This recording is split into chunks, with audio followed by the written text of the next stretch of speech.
Esse vídeo foi o último que Marian Izaguirre postou antes de desaparecer. Ela aparece chorando, com o rosto pintado de palhaço, uma música triste ao fundo e o título, Por que te vas? Ninguém entendeu o que estava por trás dessa cena, mas depois disso, Marian sumiu, e o que veio a seguir deixou o México em choque. Fala pessoal, tudo bem com vocês? Sejam bem-vindos a mais um vídeo aqui no canal. E no vídeo de hoje eu vou falar a respeito do caso Marian Izaguirre, um caso que aconteceu recentemente lá no México e teve uma enorme repercussão por lá. Esse caso, pessoal, ele tem bastante teorias, né? A gente vai conversar a respeito de algumas delas aqui e eu trouxe todas as informações disponíveis a respeito desse caso até o momento.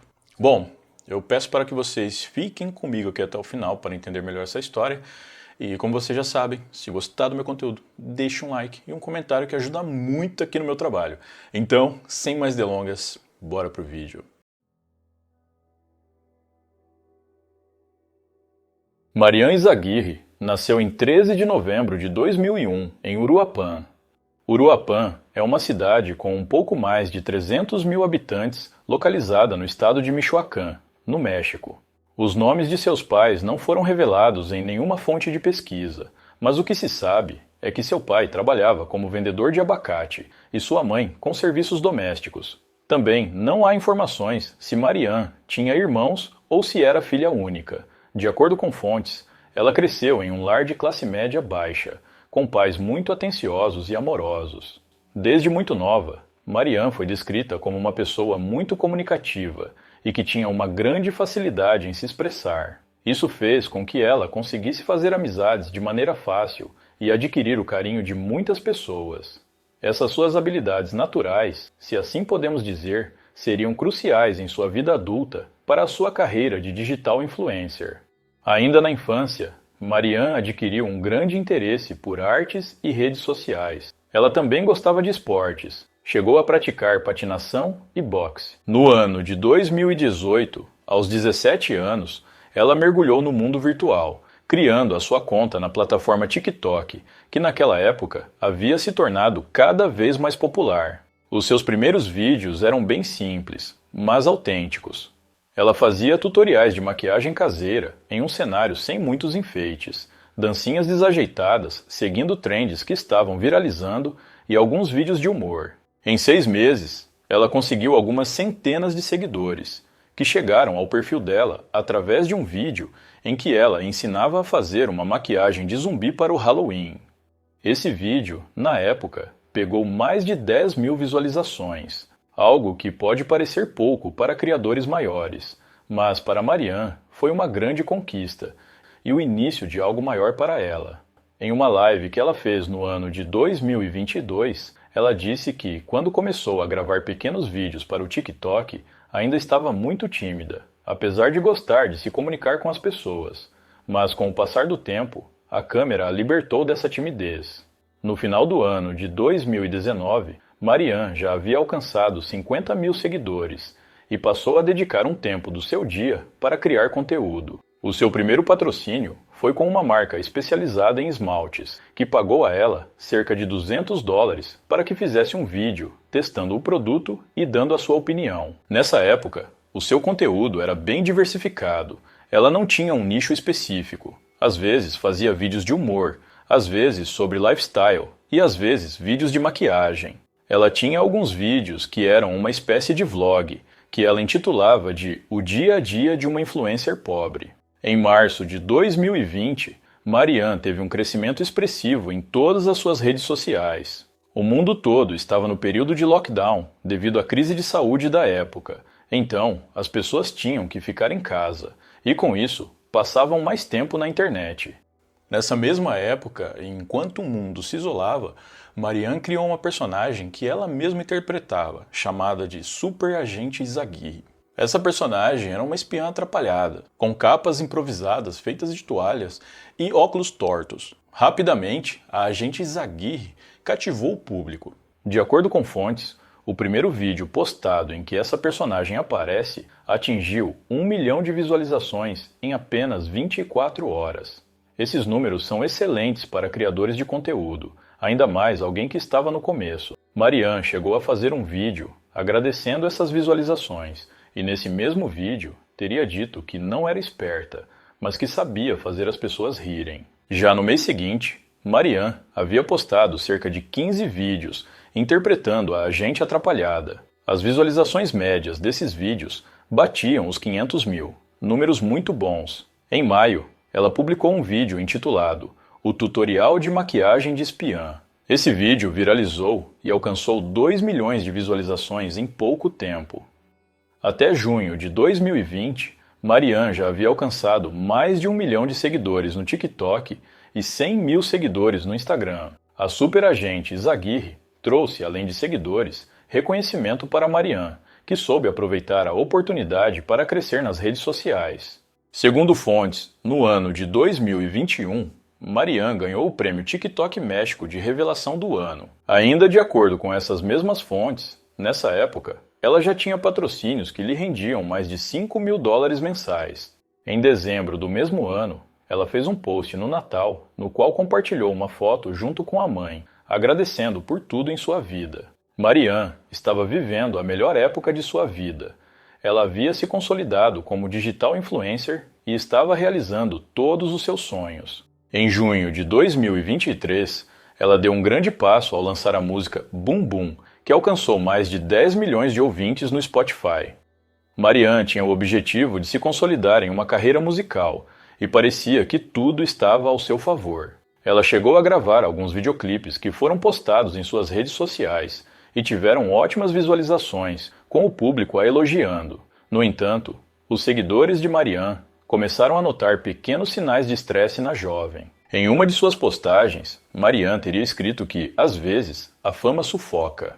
Ela também teria entrado em um relacionamento complicado. Não há informações nas fontes sobre quem era a pessoa com quem Marianne estava se relacionando, nem quanto tempo durou esse relacionamento. Mas o fato é que nesse período de relação, ela fez stories que indicavam que andava triste, pois essa relação não ia para frente. No ano de 2025, Marianne estava bem mais ativa em suas redes sociais. Ela fazia várias postagens por dia e se comunicava bastante com o seu público. De acordo com fontes, ela estava com mais de 3 milhões de seguidores no TikTok e mais de 300 mil no Instagram. Foi então que, em agosto desse ano, tudo mudou. Os seguidores de Marianne estavam acostumados a vê-la sorridente, brincando e fazendo piadas, mesmo que nem sempre fossem tão boas. Desde o começo de sua carreira na internet, Marianne queria fazer as pessoas sorrirem, mas algo havia mudado nela. No final de agosto, a jovem fez uma publicação que deixou todos intrigados. Ela postou um vídeo com a cara pintada como um palhaço, chorando e interpretando uma canção muito famosa chamada Por Que Te Vas? Essa canção, lançada em 1974, ganhou fama na voz de Janete, uma cantora britânica vinculada à cultura espanhola. A música também se tornou popular nos últimos anos nas redes sociais, com criadores de conteúdo a usando para performances. O vídeo mostrava uma Marianne muito diferente do que os seguidores estavam acostumados a ver. Marianne parecia realmente triste e abalada por algo que ninguém sabia o que era. Ela também escreveu o nome da música e colocou um emoji triste na frente. Esse vídeo, obviamente, gerou uma enorme preocupação entre seus seguidores, que, além de ficarem preocupados, também ficaram curiosos para saber o que estava acontecendo. Para piorar, depois dessa postagem, Marianne não publicou mais nada e parou de responder os seus seguidores. Dias antes dela publicar esse vídeo enigmático, ela teve uma discussão muito feia com a sua mãe. E isso teria ocorrido no dia 1º de setembro, por volta das 6 da tarde daquele dia. Marianne saiu da casa da sua família muito irritada, dirigindo seu veículo, um Kia Rio vermelho. A princípio, a família dela não ficou muito preocupada, pois achou que Marianne só queria esfriar a cabeça. No entanto, no dia seguinte, 2 de setembro, eles perceberam que ela ainda não havia retornado para casa. Eles tentaram ligar para ela, mas acabaram descobrindo que ela havia deixado o celular em casa. Eles então ligaram para amigos próximos da jovem, mas nenhum deles estava com ela, e muito menos sabia o seu paradeiro. A família de Marianne sabia que mesmo que ela estivesse muito brava, ela iria ao menos informar a eles sobre se estava bem ou não. Desse modo, a família decidiu não esperar e foi até as autoridades relatar o ocorrido. As autoridades também não perderam tempo e acionaram o Alerta Alba, um sistema de alerta para mulheres que podem estar em risco no México. Rapidamente, a polícia montou equipes de buscas que ficaram encarregadas de investigar e localizar o paradeiro de Marianne. Milhares de cartazes com fotos e dados de Marianne foram impressos para serem distribuídos e colados pelas ruas da cidade. Nos cartazes estava escrito que Marianne saiu vestindo blusa preta, jeans claro, jaqueta e botas bege, com brincos de coração prateados. Essa e outras informações foram amplamente divulgadas para ajudar na possível identificação da jovem por terceiros. Buscas foram feitas em várias partes da cidade, tanto na área urbana quanto na área rural. Também foram feitas checagens nas rodovias e em câmeras de segurança da cidade. Logo, alguns amigos de Marianne, que também eram criadores de conteúdo, começaram a pedir ajuda para os seus seguidores caso alguém tivesse alguma informação. Com isso, a notícia a respeito do desaparecimento da jovem se espalhou rapidamente e, em pouco tempo, milhões de pessoas já estavam sabendo do ocorrido. 20 equipes policiais, drones e cães farejadores participaram das buscas em Uruapã juntamente com alguns voluntários. Quando o caso começou a ser divulgado pela mídia, muita gente já estava sabendo. Não demorou muito para que inúmeras teorias e especulações começassem a surgir. Alguns diziam que Marianne havia sido sequestrada por algum seguidor fanático por ela, ou até mesmo por alguém envolvido com algum cartel. Outros diziam que ela havia fugido com alguém de quem gostava muito, mas que sua família não aprovava, e que esse teria sido o motivo da discussão dela com a mãe. Várias outras teorias surgiram, e a maioria delas era focada no último vídeo que Marianne havia postado em suas redes sociais.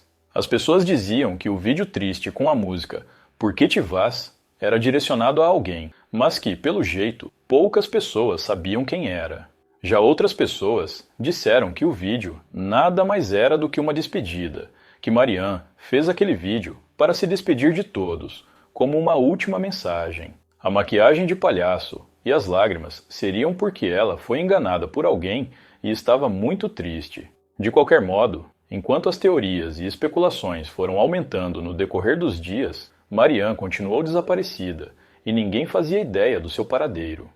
De qualquer modo, enquanto as teorias e especulações foram aumentando no decorrer dos dias, Marianne continuou desaparecida e ninguém fazia ideia do seu paradeiro. Familiares, amigos e seguidores ficaram em total angústia por 5 dias. Até que, no dia 5 de setembro, Marianne Izaguirre foi finalmente localizada.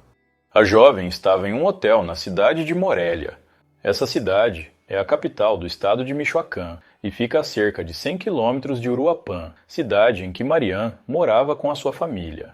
Segundo relatos, ela dirigiu por cerca de 2 horas e não há informações se fez alguma parada no meio do trajeto. Apesar de Marianne ter sido localizada, as notícias não eram nada boas. A jovem estava em estado crítico no quarto do hotel e rapidamente foi levada para uma unidade de terapia intensiva. Não há detalhes de como conseguiram localizá-la. Algumas fontes citam que foi o próprio hotel quem entrou em contato com as autoridades, e outras dizem que a polícia conseguiu rastrear a jovem até o hotel através de imagens de câmeras de segurança.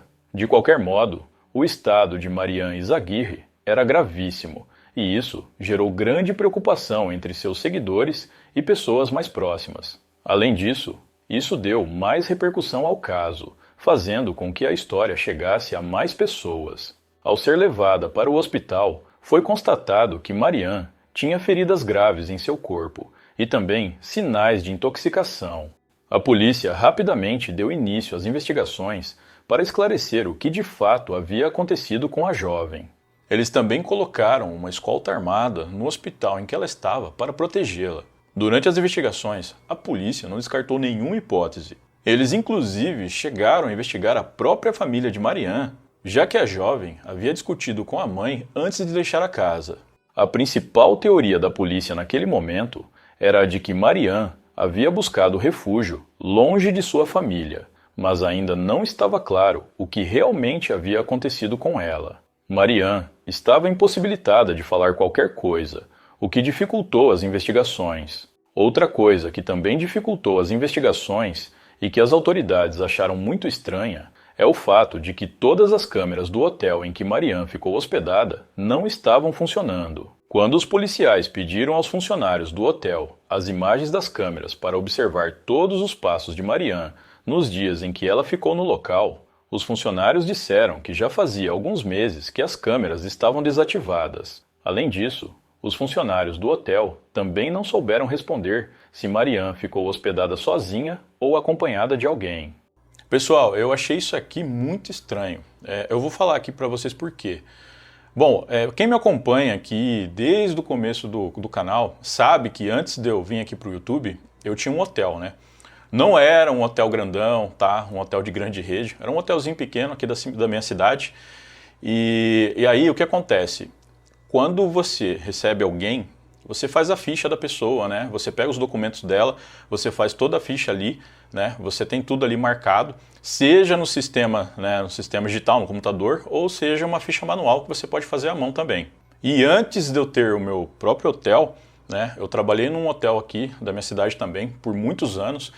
E o sistema era esse também, né? A pessoa chegava, você fazia a ficha ali, né? No caso eram duas fichas, você fazia uma ficha no computador e fazia uma ficha na mão. Para caso, sei lá, algum dia o sistema, né, desse pane e você teria uma ficha manual ali. Então, pessoal, é muito estranha essa questão dos funcionários do hotel não saberem se a Marianne estava acompanhada de alguém ou não, quando ela entrou ali, né? Quando ela foi pro quarto. A não ser, né, pessoal, que fosse igual aqueles filmes que a gente vê, né, que o pessoal tá indo lá para um hotel, aqueles motelzinhos de beira de estrada, e tá lá o funcionário, já não querendo saber de nada, ele nem olha na cara da pessoa e simplesmente entrega a chave e pega o dinheiro e fica por isso mesmo. Mas eu acho muito improvável que fosse isso que aconteceu. A outra coisa bem estranha também é essa questão de nenhuma câmera estar funcionando ali no estabelecimento. Sei lá, parece tudo muito conveniente para que o caso não fosse investigado adequadamente. Pelo menos é isso que está passando. Então, né, como que os funcionários não sabiam se ela entrou acompanhada ou não, sendo que ela estava lá já fazia alguns dias, e também nenhuma das câmeras do hotel estava funcionando quando a polícia pediu as imagens para checar. Bom, eu não sou investigador, né, detetive nem nada, mas está parecendo aí como se o pessoal desse hotel quisesse encobrir alguma coisa. Mas a questão é o seguinte, por que eles iriam querer encobrir alguma coisa? Bom, vocês viram que em uma das teorias, né, que eu coloquei aqui, que o pessoal citou cartel e tal, isso porque, se eu não me engano, eu acho que 60% ou 70% dos crimes violentos que ocorrem no México, ele tem ligação ali, né, com os cartéis. E sei lá, por Marianne, né, ser uma jovem que chamava atenção e tudo mais, né, não sei, talvez tenha chamado a atenção de algum membro de um cartel que quis ficar com ela e talvez ela tenha rejeitado, esperou a oportunidade ou aproveitou a oportunidade que ela saiu de casa por causa da briga com os pais. Não sei, estou supondo aqui porque casos como esse já ocorreu no México, né? De uma garota, ela ser abordada por alguém do cartel, algum cara que tivesse interessado nela, e ela rejeitar e depois acabar ocorrendo algo semelhante, a garota sumir, né? Ou ser sequestrada. E aí, né, meio que faria sentido do porquê os funcionários do hotel falar que ela não sabe se ela entrou sozinha ou não, e falarem que as câmeras não estavam funcionando também, já que eles teriam sido coagidos a isso, né? Já que os cartéis dominam uma grande parte ali do México, e eles teriam feito isso por medo. E há também, pessoal, a possibilidade, tá, de alguém, né, ou uma ou mais pessoas ali do hotel terem entrado no quarto da Marianne e ter feito alguma coisa com ela. Também há essa possibilidade. Lembrando que tudo aqui é teoria, tá? Inclusive, houve um caso aqui na minha cidade vizinha, que um casal, eles alugaram um quarto, e isso foi num hotel de grande rede, tá, pessoal? Um casal alugou o quarto, aí esse casal teve uma briga, aí a moça quis pegar um quarto separado do namorado dela, foi para um outro quarto ali, num outro andar, e nisso, né, chegou de madrugada ali o funcionário, né, que estava lá no hotel, que ele estava sozinho lá, o funcionário ali da recepção, ele pegou uma chave reserva, abriu a porta do quarto dessa mulher. Eu não sei se ela estava meio bêbada, porque bebeu por ter ficado com raiva do namorado. Eu sei que ele conseguiu entrar no quarto dela e forçou relações com ela ali. E isso foi o maior rebuliço aqui na região, inclusive passou na TV. Ele negou, falou que foi consentido e tal, e a mulher falou que não foi consentido. Ele falou que ela queria gerar ciúmes no namorado dela e por isso que ela convidou ele para o quarto. No fim das contas, tinha câmera de segurança, mostrou ele entrando no quarto dela e tudo mais. Esse cara, pelo que eu sei, ele foi acusado, foi julgado, foi preso e acabou, tipo, a história terminou aí. Então, pensando nisso, ainda há a possibilidade também dos próprios funcionários terem feito alguma coisa. Inclusive, pessoal, aproveitando que eu já tô aqui, né, falando pra caramba, eu queria dar um conselho para vocês mulheres que costumam viajar sozinhas, tá? É o seguinte, a maioria dos hotéis, por questões de segurança, possuem, né, chaves reservas ali. Isso é para questão de incêndio ou perdeu a chave principal, e inúmeras coisas. Mas como nesse caso que aconteceu aqui no hotel, né, na cidade vizinha aqui da minha, no caso, se vocês chegarem ali e tem um recepcionista e sei lá, vocês notarem que ele tem uma atitude estranha, né, ou ele está sozinho, só está ele, não tem uma moça junto, tal...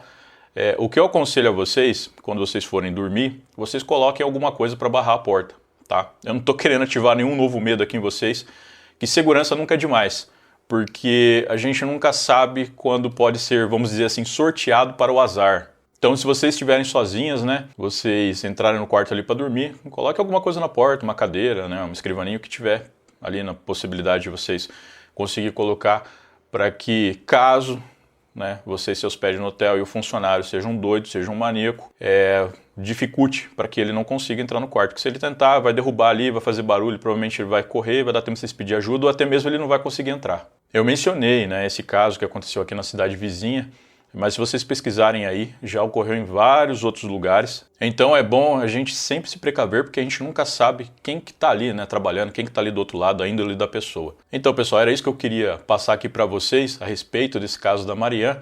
E deixa aqui para mim nos comentários o que vocês acham, o que vocês acham dessas teorias e o que vocês acham que aconteceu. Será que o pessoal do hotel estava envolvido ou não? Deixa aqui para mim nos comentários. E vamos continuar com o caso. À medida que as investigações avançavam, parecia que o caso ficava cada vez mais intrigante. Para a polícia, Marianne teria sido agredida pela própria família e, por isso, saiu de casa naquele dia. Um vizinho relatou à polícia que viu a jovem saindo com muita pressa e parecia bastante abalada, mas ele não conseguiu ver se ela estava machucada. Em uma busca realizada no quarto de hotel em que Marianne ficou hospedada, as autoridades encontraram algumas cartas escritas por ela. O conteúdo completo dessas cartas não foi divulgado ao público, mas o que se sabe é que elas seriam direcionadas a alguns familiares e falavam sobre um peso emocional insuportável. Ao que parece, Marianne escreveu essas cartas com a intenção de desabafar e expressar como estava se sentindo. O conteúdo das cartas dava a entender que Marianne vinha tendo inúmeros desentendimentos com seus familiares nos últimos meses, algo que a estaria deixando esgotada emocionalmente. Aqui, pessoal, é uma outra questão, né? Esse fato da Marianne ter uns certos desentendimentos com a sua família. Assim, para mim, a minha opinião, o que eu penso que aconteceu aqui? Ela estava ganhando um dinheiro considerável ali, sendo digital influencer, né?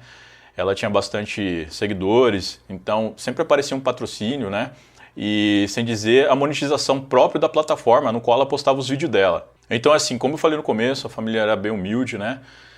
Se eu não me engano, classe média baixa. Então, começou a entrar um dinheiro legal ali. Eles viram a Marianne fazendo o serviço dela, né, o trabalho dela, e começou a entrar um dinheiro bom. Um dinheiro que eu acho que eles nunca tinham visto antes. E a gente sabe, pode acontecer de alimentar ali, né, a ganância das pessoas. Tem gente que muda totalmente quando vê uma quantia de dinheiro na sua frente, vídeos políticos do Brasil. Então, vocês sabem como que isso afeta, né, as pessoas, muda a personalidade delas. E então, o que eu acho que aconteceu? A Marianne, ela já estava ali na casa dos seus 23 anos, ela provavelmente já queria ter seu próprio espaço, queria ser independente, assim como muitos jovens, sabe? Sair da casa dos pais. Com a condição financeira dela sendo influenciadora, ela conseguiria tranquilamente, conseguiria ter o próprio espaço dela, né? Pagar todas as despesas dela. Só que eu acho que a família não deixava, a família não queria que ela tivesse essa independência. E isso acabava gerando um atrito entre eles. Então, talvez até eles ficavam, sei lá, pedindo dinheiro para ela, fazendo talvez uma chantagem emocional. Por isso, essas cartas que ela escreveu, né, que apesar de não terem sido liberadas a público, né, como eu já disse, é muito provável que fosse cartas, sei lá, de um desabafo dela ali, né, para os familiares, coisas que talvez ela não quisesse falar pessoalmente para eles, porque gostasse muito deles e na cabeça dela poderia magoá-los, Bom, sei lá, é uma teoria minha aqui, então eu acho que a família ficou muito em cima dela, viu que ela estava ganhando bastante dinheiro e ficaram ali pressionando, né, pedindo dinheiro e tal, e talvez ela fosse se sentindo esgotada cada vez mais por conta disso. Ela queria ter o próprio espaço dela, mas a família não queria que ela saísse de casa, pensando assim, se a Marianne for para outro lugar, ela não vai mais dar dinheiro pra gente, ajudar a gente aqui. Então assim, eu acho que foi isso que aconteceu. Até porque quando eu estava fazendo as pesquisas para esse caso, mostrou ali que na infância da Marianne, ela sempre foi muito bem tratada pelos pais, sempre foi muito tranquilo, a família sempre foi muito unida. E aí depois começou a aparecer esses conflitos. E eu acho que o denominador para esses conflitos talvez tenha sido o dinheiro entrando ali através do trabalho da Marianne. Como a gente sabe, né, o dinheiro muda muitas pessoas. Então essa é a minha teoria aqui, a minha opinião. E a Marianne, por se sentir muito esgotada, escreveu essas cartas, já que ela não tinha, vamos dizer assim, coragem para falar, né, na cara dos pais, dos familiares dela. Mas conta aqui para mim o que vocês acham. Vocês acham que eu tô certo? Vocês acham que faz sentido essa teoria? Deixa aqui nos comentários, por favor. E vamos continuar com o caso. Enquanto a polícia investigava o caso, no hospital, Marianne não mostrava sinais de melhora. Para piorar a situação, foi descoberto que nos dias em que ela esteve desaparecida, ela não se alimentou corretamente, o que a deixou muito fraca, agravando ainda mais sua condição. A equipe médica responsável por ela fez de tudo para salvá-la, mas infelizmente, às 14 horas do dia 12 de setembro, foi declarado que Marianne Zaguir havia tido morte cerebral. Os médicos deram uma entrevista, confirmando que seu quadro era irreversível e que não havia mais nada que pudessem fazer. Ao saber disso, a família de Marianne declarou que a jovem sempre quis ser doadora de órgãos. Apesar da autorização da família, como o caso ainda estava sob investigação, foi necessária uma autorização do Ministério Público para que os órgãos realmente fossem destinados à doação. Essa autorização veio em poucas horas e o procedimento foi aprovado. Um membro do Ministério Público declarou que o ato era altruísta e que salvaria muitas outras vidas. Às 18 horas do dia seguinte, 13 de setembro, Marianne Zaguir foi oficialmente declarada morta. A doação de órgãos foi concluída no Hospital da Mulher, em Morélia, local em que Marianne estava internada. A notícia da morte da jovem influenciadora de apenas 23 anos deixou muitas pessoas abaladas, principalmente aqueles que a seguiam desde o começo de sua carreira na internet. A hashtag Marianne Zaguir alcançou 50 milhões de visualizações em poucas horas. No TikTok, duetos com seu último vídeo postado viraram tributo coletivo. O funeral de Marianne ocorreu no dia 14 de setembro, na igreja San Juan Bautista, em Uruapã. Vários fãs compareceram ao local, formando uma grande fila na qual cada um esperava sua vez para se despedir da jovem. A praça ao lado da igreja lotou de pessoas que vieram de todas as partes do México. A missa iniciou às 9 da manhã, com 1.500 presentes dentro da igreja e 500 do lado de fora. Tudo foi transmitido ao vivo através do Instagram de Marcelo Alcázar, um influencer que era muito próximo de Marianne. De acordo com fontes, a transmissão chegou a ter 1 milhão de pessoas assistindo simultaneamente. Por volta das 11 da manhã, um coral local cantou a música Bum Bum, a canção que Marianne lançou em 2023. Os fãs cantaram juntos, transformando a igreja em um palco de despedida. Lágrimas e aplausos se misturaram. Por volta do meio-dia, o caixão foi levado à rua.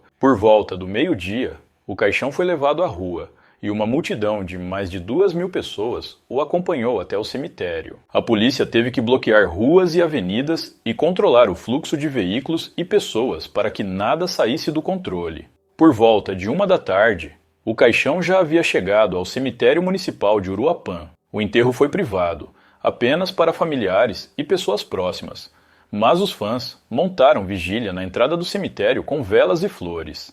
Até a data de gravação deste vídeo, o caso permanece aberto e as investigações continuam. A teoria principal das autoridades é que Marianne tirou a própria vida, mas ainda não se sabe se os ferimentos que ela tinha foram feitos por ela mesma ou por outra pessoa. A família da jovem entrou com um processo contra a polícia, alegando que eles estão demorando muito para solucionar o caso. Algumas informações a respeito das investigações estão em sigilo, então muita coisa que surge ainda é especulativa. O que se sabe é que as investigações continuam, com a família de Marianne sendo o foco principal por enquanto. Pessoal, é muito provável que nos próximos meses mais informações sejam disponibilizadas ao público. Mas conta aqui pra mim o que vocês acharam desse caso. Tá? E falando em hotel, conta pra mim também se vocês tiveram alguma experiência estranha. Deixa aqui nos comentários se vocês já tiveram alguma experiência estranha com hotel que vocês gostariam de compartilhar. E se vocês também tiverem alguma teoria a respeito desse caso, coloca aqui nos comentários também. Vamos compartilhar a informação aí, pessoal. No mais é isso. Muito obrigado por me assistir até o final. Um grande abraço e até a próxima.